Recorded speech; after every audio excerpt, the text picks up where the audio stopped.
to this year's Trees for Sustainability, Nourishing Trees for Nurturing Nature, proudly organized by the Philippine Center for Environmental Protection and Sustainable Development Incorporated, with the theme, Puno ang Solusyon.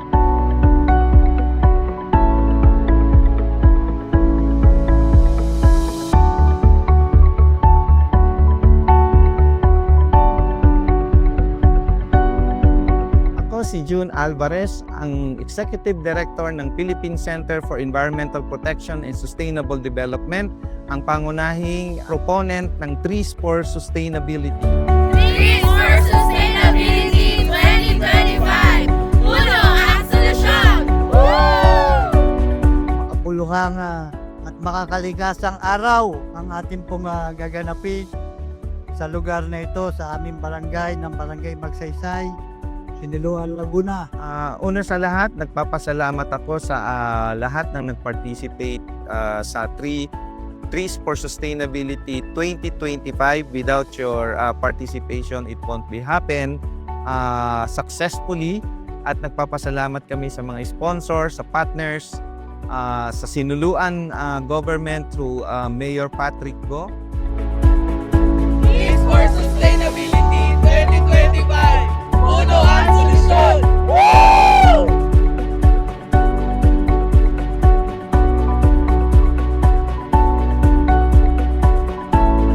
Itong event na to, kaya po narito ang punong bayan ng Siniluan to welcome and to give gratitude sa inyo lahat for the future generation. Welcome po and thank you very much.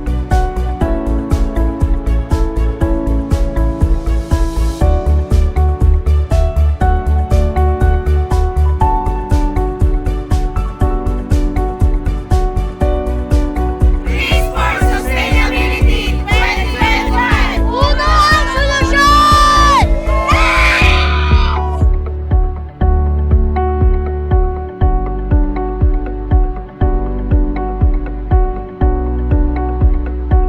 Ang Trees for Sustainability ay programa ng Philippine Center for Environmental Protection and Sustainable Development na naglalayo na magtanim ng puno at beyond tree planting, we do tree nourishing. Inaalagaan ng mga puno sa loob ng 3 taon.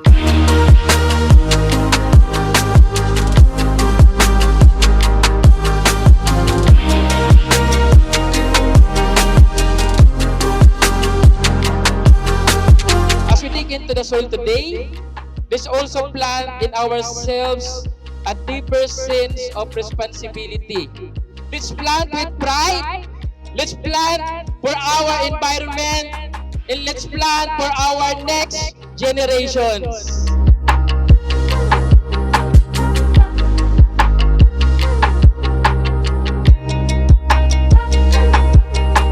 Ang Trees for Sustainability ay sumusuporta sa pagprotekta ng Sierra Madre Mountain Range.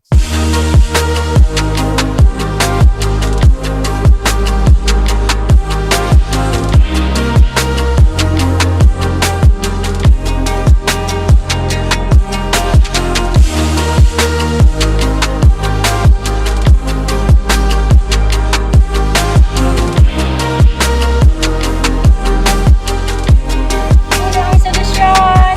Puno ang solusyon! Puno ang solusyon!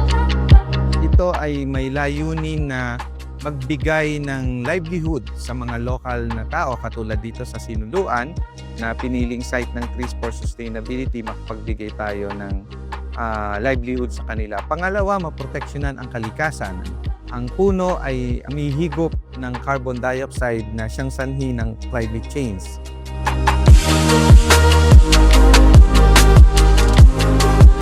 We're looking forward that this Trees for Sustainability will expand on its area, and not only here in Sinuluan but also all throughout the Philippines. At the same time, we're looking forward that more participation will be coming not only from the private sector but for the community as well.